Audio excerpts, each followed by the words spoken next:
Allah yang awal, Allah yang akhir, Allah yang zahir, dan Allah yang batin. Karena nggak ada yang lain selain daripada dirinya. Disitulah kita mendudukkan Qul huwallahu ahad itu.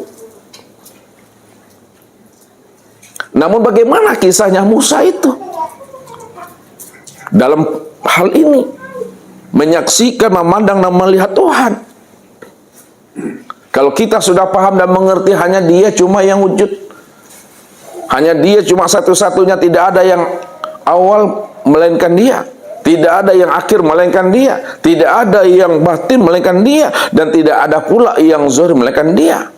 Maka jalan untuk memahami bagi diri kita dan Musa itu yang kita ambil hikmah dan itibar, kita wajib keluar daripada diri kita ini. Sama artinya gini Bapak Ibu.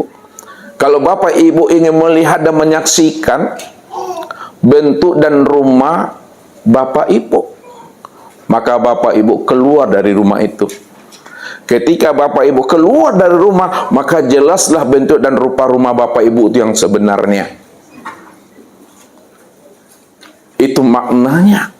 Kalau kita ingin melihat dan menyaksikan bentuk nyata dan rupanya diri Allah itu, keluar kita dari diri kita.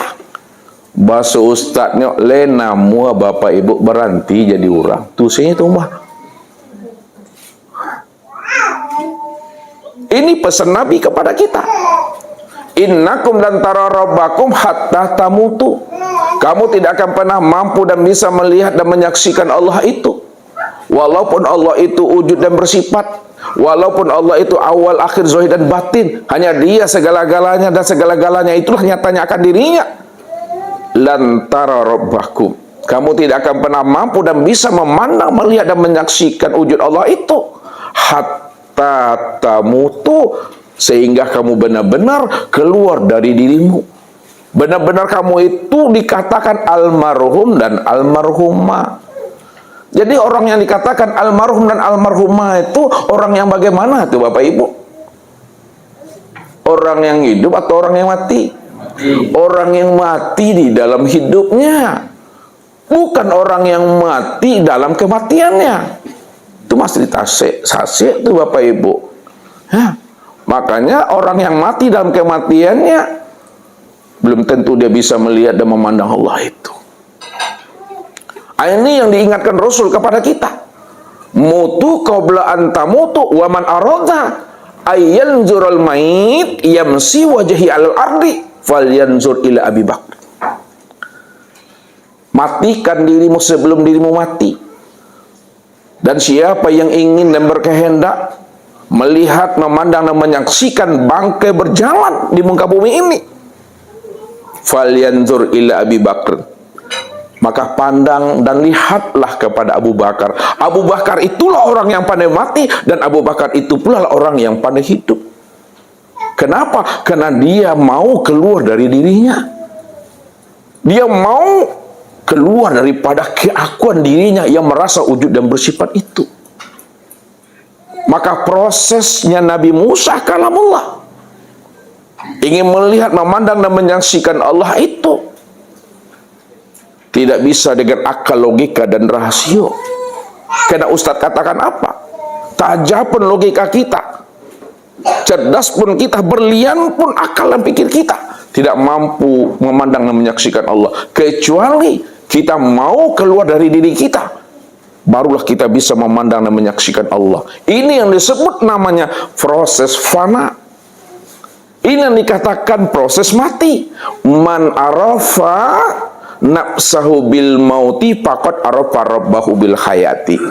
Siapa yang sadar dirinya bahwa dirinya itu sejak mula adanya, yang lampau, sekarang maupun yang akan datang, dirinya itu betul-betul mati, maka ketika itu dia mampu dan mengenal yang hidup yang sebenar-benarnya itu. Man arafa nafsahu bil fana'i faqad arafa rabbahu bil baqa'i.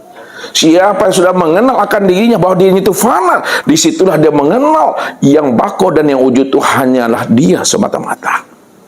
Maka malam ini Bapak Ibu, kita mengkaji bagaimana Bapak Ibu berhenti jadi orang. Ya, Kalau bapak ibu lah berhenti jadi orang, insya Allah baru menjadi orang yang sabada mananya, yang dikatakan orang insan kamil mukamil. Baik bapak ibu, proses melihat, proses memandang dan menyaksikan Allah, ya, pada Nabi Musa kalamullah dan pada diri kita itu, ini disebut namanya proses fana.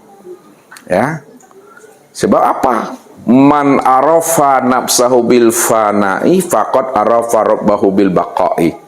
Siapa yang sudah mengenal dirinya bahwa dirinya itu fana, dirinya itu hapus, dirinya itu tiada, dirinya itu sirna, lenyap, maka disitulah dia mengenal Allah itu yang baqa. Disitulah dia mengenal Allah itu yang wujud. Man arafa nafsahu bil mauti faqad arafa rabbahu bil hayati. Siapa yang benar-benar sudah mengenal dirinya itu benar-benar mati, disitulah dia mengenal yang sebenar-benar hidup itu adalah Allah. Makanya untuk bisa kita mengenal, melihat dan menyaksikan Allah yang benar-benar baqa, yang benar-benar hidup, kita wajib keluar dari diri kita. Wajib kita ini menghapus wujud diri kita. Wajib kita ini berhenti jadi orang. Sebab apa? Bila engkau adalah engkau, maka engkau tak kenal aku. Bila engkau bukanlah engkau, pasti engkau kenal aku. Maknanya, bila engkau merasa diri engkau itu wujud, engkau masih merasa diri engkau itu adalah sama basar kalam ilmu qudrat iradat dan hayat, maka selama itulah kamu tidak akan pernah mengenal aku yang wujud dan yang bersifat itu. Karena yang sebenar-benar wujud aku, yang sebenar-benar bersifat hayat, melihat dan mendengar, mengetahui, berkuasa dan berkehendak itu aku. Jangan sampai ada wujud dirimu dalam pandangan wujud aku. Sebab apa? Apabila bertemu wujudmu dengan wujud aku dengan dirimu, mesti mati salah satunya, mesti mengalah salah satunya. Supaya jelas siapa yang benar wujud dan siapa yang benar-benar tiada, siapa yang benar-benar hidup dan siapa yang benar-benar fana. Tidak mungkin bertemu dua wujud dalam hidup ini. Ya. Makanya barulah kita bisa melihat dan menyaksikan Allah itu ketika diri kita itu telah fana.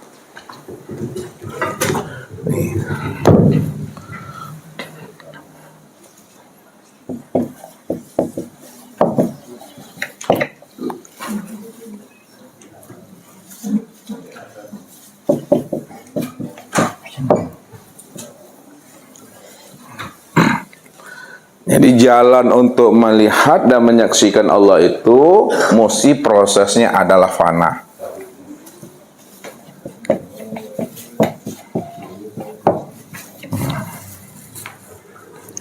Kalau sudah fana, maka barulah hancur Bukit Tursina itu. Dan barulah Musa serta diri bapak ibu itu betul-betul pingsan.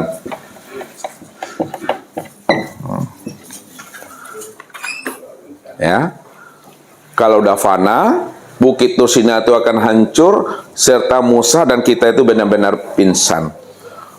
Apa makna hakiki daripada ayat tadi surat Al-A'raf itu? Ya, maksudnya ya, bukan hancurnya Bukit Tursina, bukan berkeping-kepingnya Bukit Tursina itu karena Allah mentajalikan dirinya ke Bukit Tursina, bukan.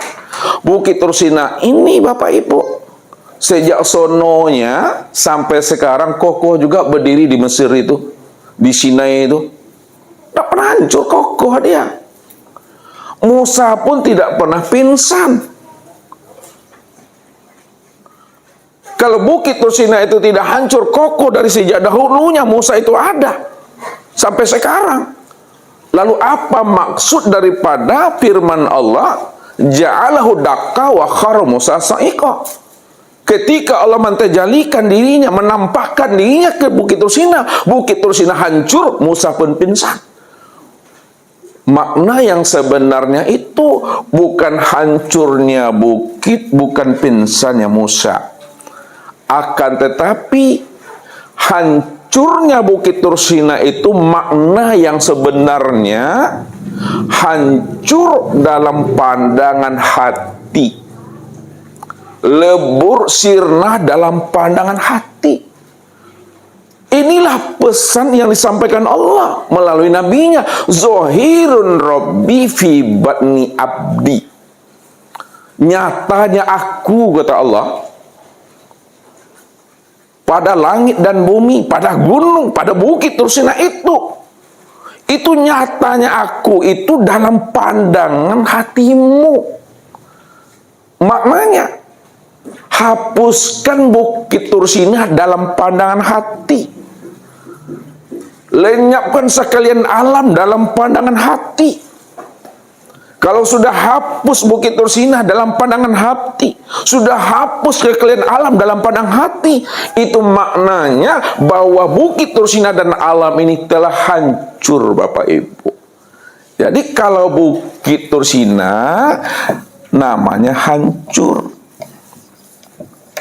Hancur dalam pandangan pancalian hati. Ini yang dilatih, kata Ustaz tadi. Hapuskan sekalian alam, lenyapkan sekalian diri dalam pandangan hati, lalu nyatakanlah yang wujud dan yang nyata itu hanya Allah semata-mata pada alam, pada gunung, dan pada diri. Makanya pada Bukit Tursina hancur maknanya.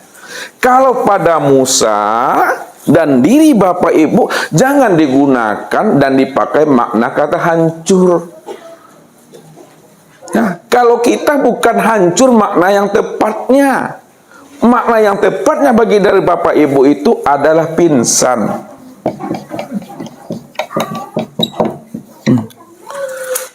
Jadi makna pingsan dan makna hancur untuk melihat dan menyaksikan Allah itu dalam bahasa tauhid namanya fana. Makanya dikatakan Allah, kullu syai'in halikun illa wajahahu. Kullu man alaihi fanin wa yabqa wajhu rabbika dzul jalali wal ikram. Tiap segala sesuatu nih. Kullu syai'in halikun illa wajahahu.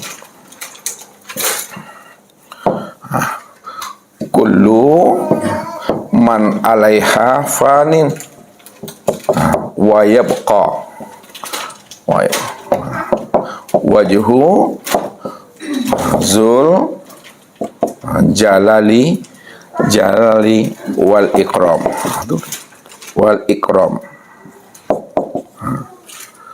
Kullu syai'in halikun. Tiap-tiap segala sesuatu, apapunlah bentuknya, yang dahulu, sesuatu yang dahulu, sesuatu yang sekarang, sesuatu yang akan datang, hakikatnya itu halik, nggak pernah ada tuh.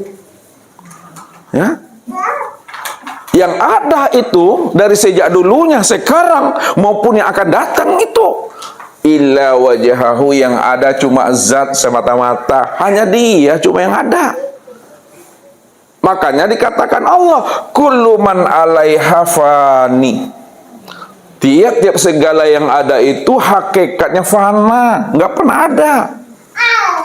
Hakikatnya itu hanyalah bayang-bayang. Yang kekal wa yabqa, yang kekal itu adalah zat yang memiliki kemuliaan itu. Hanya Allah. Maka ini artinya Bapak Ibu, kalaulah Bukit Tursina telah hancur dalam pandangan hati, dan Musa itu juga telah pingsan dalam pandangan hati, telah hilang kesadaran dirinya Musa, maka ketika itulah baru Musa mampu memandang dan menyaksikan Tuhan. Apa kata dia? Falamma afaqah qala subhanaka tubtu ilaika wa ana awalul mu'minin. Maka tatkala Musa telah sadar dari pingsannya, maksudnya ketika Musa itu telah hidup kesadaran Tuhan pada dirinya, Tidak ada wujudnya lagi, tak ada sifatnya lagi. Sadar sesadar-sadarnya bahwa dirinya itu tiada wujud dan tiada bersifat. Yang ada cuma kesadaran Tuhan. Maka disitulah Musa mengatakan, tubtu ilaika wa ana awalul mu'minin. Aku benar-benar tobat ya Allah. Sesungguhnya diriku tidak pernah ada ya Allah. Sesungguhnya alam dan bukit terusnya tidak pernah ada ya Allah. Yang ada itu hanya Engkau semata-mata ya Allah. Maka tobat nih orang makrifat itu Bapak Ibu, tobat yang disebut namanya tobat daripada awwabah. Tobat awwabah itu maknanya tobat di mana Bapak Ibu tidak lagi memandang ada diri yang lain, ada wujud yang lain selain daripada dirinya. Kalau masih ada diri yang lain dan wujud yang lain selain daripada Allah, itulah yang dikatakan syirik itu. Maka Musa tobatnya lepas daripada memandang ada wujud yang lain dan ada dirinya yang lain selain daripada Allah. Maknanya apa? Hanya Allah sajalah yang wujud senyata-nyatanya, hanya Allah sajalah yang tunggal, tidak ada diri yang lain selain pada dirinya. Maka pada diri Musa itu Bapak Ibu, ketika telah hidup kesadaran Tuhan pada dirinya, pada maqam Sidratul Muntaha, dalam kajinya, kesadaran yang tertinggi, hanya Allah cuma yang wujud, hanya Allah cuma yang bersifat. Ketika itulah Nabi Musa telah terang, jelas, memandang dan menyaksikan Tuhan itu nyata senyata-nyatanya. Kalaulah mata ini mampu memandang yang nyata pada Bukit Tursina, pada diri sendiri, rupanya Allah lebih nyata lagi daripada Bukit Tursina dan lebih nyata lagi pada diri. Kenapa? Segala yang nyata itu adalah nyatanya akan dirinya. Aku inilah bukti nyatanya akan wujud dirimu. Wujud dirimu itulah kenyataan nyatanya aku, kata Allah. Bukan kamu, hai Musa. Bukan gunung itu bukti adanya aku. Akulah sebenarnya bukti nyatanya alam. Akulah bukti nyatanya bukit. Akulah bukti nyatanya dirimu.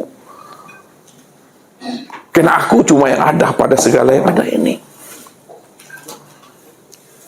Maka ini yang mesti kita fanakan dalam hati kita.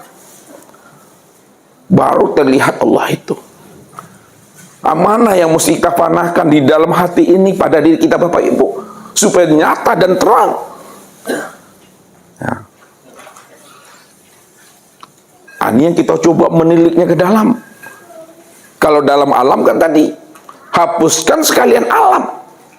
Dalam pandang hati nyatakanlah Allah yang wujud, yang nyata senyata-nyatanya pada alam itu. Pada diri juga begitu. Hapuskan wujud diri ini dalam pandangan hati, lalu nyatakan wujud Allah yang nyata dalam pandangan hati ini, nyata, terang, dan jelas sejelas-jelas pada diri.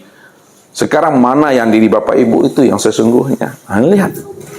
Untuk belajar fana.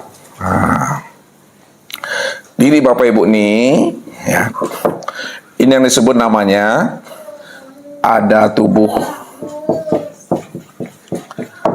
Yang kedua, ada namanya hati. Yang ketiga, ada namanya ruh. Yang ketiga, ada namanya sir. Nah, ini menilik. Nah, caranya gini Bapak Ibu menilik fana itu, pandang dengan mata zohir, lalu tapiakan dengan mata basirah. Tapiakan lah itu Ibu-Ibu. Arti tapiak itu Pak Andre, pandang dengan mata zahir, tapiak kan dengan mata basira. Ditilik ke dalam hati, wah, ditinjau, ditukian baso. Ya, ditukian dengan mata hati. Bahasa halusnya, pandang dengan mata zahir, lalu tanggapi dengan mata hati. Itu bahasanya tuh. Ya, pandang dengan mata zahir, lalu tanggapi dengan mata hati. Kita lihat, pandang dengan mata zahir, lalu tanggapi dengan mata hati. tubuh, hati, ruh, dan sir. Nah, secara pandangan zohir, lihat, tampaklah tubuh ini yang berbuat. Bergerak, berjalan, berdiri, duduk, berbaring, ya, dan diam. Nampak tubuhnya bergerak. Nih. Tapi setelah ditanggapi, ditilik, disenter, ditinjau, ditapikan ke dalam pandangan hati, maka nyatalah hati inilah yang berbuat semata-mata pada perbuatan tubuh ini. Ya, pandangan zahir nampak tubuh yang bergerak nih, yang berbuat. Tapi dalam pandangan hati, yang berbuat itu adalah hati. Inilah yang dikatakan oleh orang tua kita, yang zahir menunjukkan yang batin. Apa yang diperbuat oleh tubuh itu sebenarnya kenyataan, nyatanya perbuatan hati. Buktinya apa gitu? Apabila tubuh ini, diri kita ini yang kasar ini, ya, mendapatkan nikmat dan karunia, ya, senang lalu bahagia, maka nampaklah di wajah bapak ibu ini, wajahnya itu betul-betul senyumnya senyum pesona. Wajahnya benar-benar glowing, Pak Jo. Ya kan? Kenapa wajahnya benar-benar glowing, senyum pesona? Karena hatinya sedang berbunga-bunga. Gitu Bu Lia kan? Iya. Inilah menunjukkan wajah ini berseri-seri, glowing, ya, karena hatinya mendapatkan nikmat dan karunia, senang. Tapi sebaliknya, apabila, ya, nah, hatinya ini, ya, baka camuak di dalamnya. Lihat tuh baka camuak, panyang-panyang lale, ya, dak tentu apa yang kadiadoan loh, ya. Kalau tidur tu pelantang kiri, balik kanan, payah nak namu lalu, dalam makan tu bet nak namu lalu dah. Hatiku risau, panjang-panjang lalik bahasanya tu. Susah, sulit, gamang, takut, cemas, was-was tinggi, ya kan? Ketika hati ini bermasalah Bapak Ibu, maka nampak di wajah ni, ha. Nampak wajah ni, ha, manyun, hilang glowingnya, hilang senyum pesodanya itu, tagang si wajah tu, ha. Itu menandakan hatiku bermasalah, ha. Itu. Makanya yang zahir menunjukkan yang batin. Disitulah mesti dipahami oleh hati, ditanggapi oleh hati. Nyatanya perbuatan tubuh itu karena perbuatan hati. Nah, itu yang pertama. Yang kedua, apa yang diperbuat oleh hati itu sebenarnya nyatanya perbuatan ruh.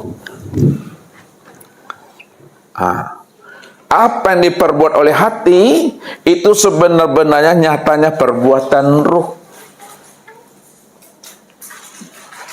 Maka nyatalah ruh itu yang sebenar-benar berbuat dan berkehendak itu pada hati ini. Kenapa? Ada yang memerintah tuh, ada yang menyuruh tuh, yang menyuruh, yang memerintah pada hati itu yang ruh itu. Ini yang diri Bapak Ibu tuh, yang memerintah, yang menyuruh. Makanya perbuatan hati itu gambaran, cermin untuk memandang nyatanya perbuatan ruh itu yang sebenar-benarnya.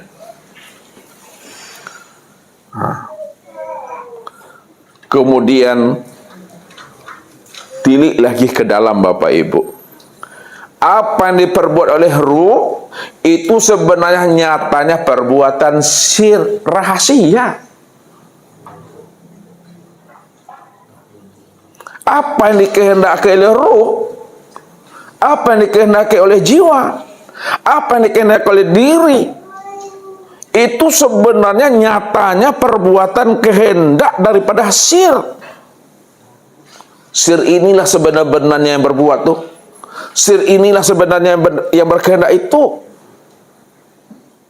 Dan apa yang diperbuat oleh sir, tilik lagi ke dalam, itulah nyatanya perbuatan zat. nyatanya perbuatan zat. Nah, kalau sudah nyata perbuatan zat, disitulah kita mesti patrikan di dalam diri. Zat itulah yang berbuat semata-mata. Dia berkehendak dengan sendirinya. Ini Allah maksudkan itu. Wa ma tasyauna ila ayyasha Allah Rabbul Alamin. Tidaklah kamu bisa berkehendak, tidaklah kamu bisa berkeinginan berbuat semaunya kamu, sekehendaknya kamu, melainkan kamu berbuat dan berkehendak itu nyatanya perbuatan dan kehendaknya aku, kata Allah. Apa kata Allah? Wa rabbuka yakhluqu ma yasha wa yakhtar makana lahumul khiyara. Lain tak tahu artinya tuh. Rabbmu, Tuhanmu yang bernama Allah itu, Dialah yang menciptakan, menjadikan dirimu sesuai dengan kehendaknya, sesuai dengan pilihannya. Wa yakhtar, lalu dia pula yang menentukan kehendak dan pilihan terhadap apa yang diciptakannya pada dirimu.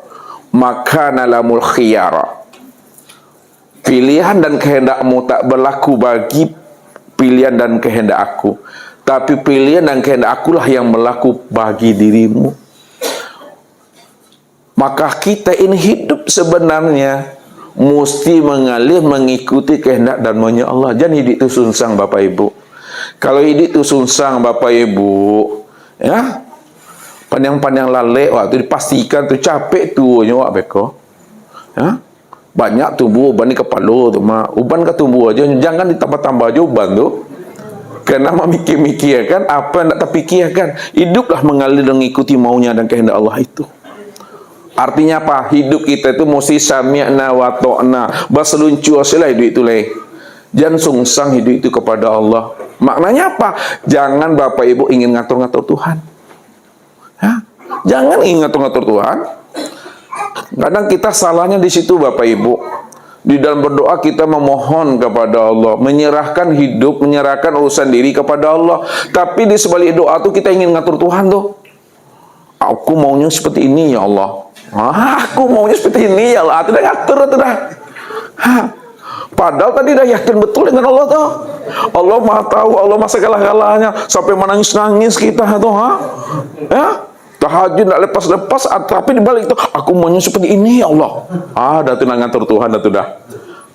Ini hati-hati. Walaupun Allah ijabah, Allah kabul keinginan kita, doa kita, ingat bukan karena Allah mengikuti kehendak dan maunya Bapak Ibu. Kalau Allah yang mengikuti kehendak dan maunya Bapak Ibu, berpikirlah kita dengan waras. Kalau kita memang dikatakan waras, siapa nanya Bapak Ibu? Siapa betul kamu nih? Aku ini nggak budakmu, kata Allah. Aku mana pernah bisa jadi budakmu. Kalau aku bukan budakmu, maka jangan diatur-atur aku, jangan dijengkel-jengkel aku. Aku tak pernah menjadi budakmu. Aku ni Rabbmu, aku ni majikan kamu, kata Tuhan.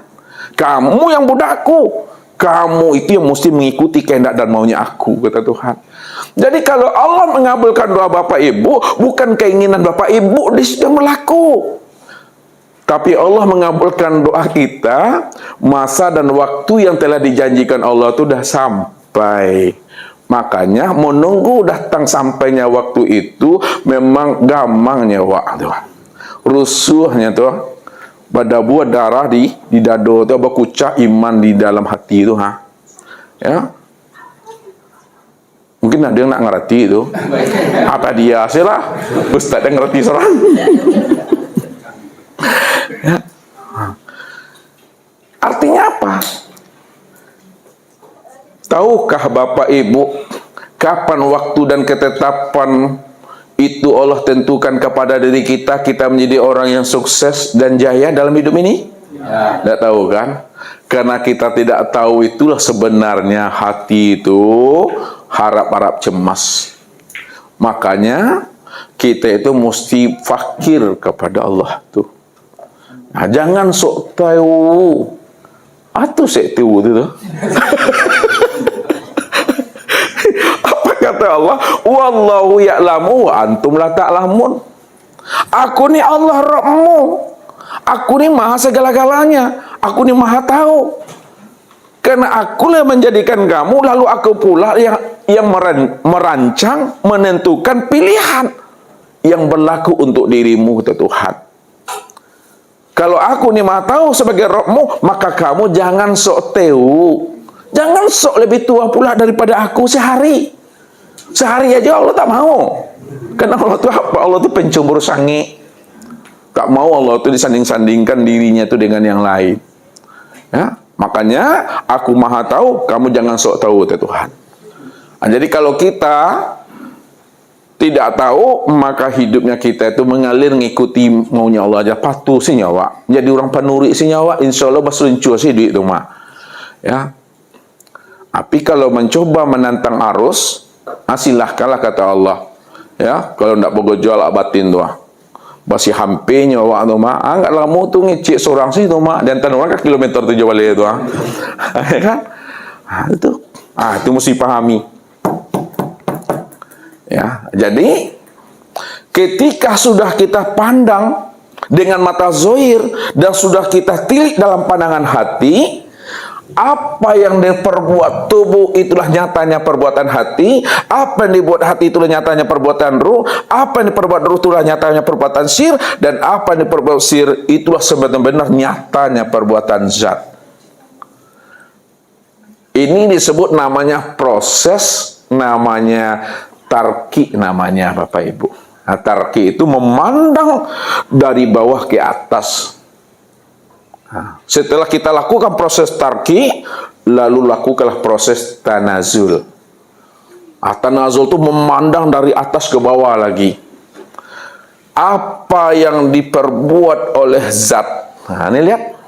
Apa yang diperbuat oleh zat yang bernama Allah, ya, Tuhan yang sebenar-benarnya, wazalikumullahu rabbakumul haq, bahwa zat yang demikian itulah Tuhanmu yang bernama Allah yang sebenar-benarnya.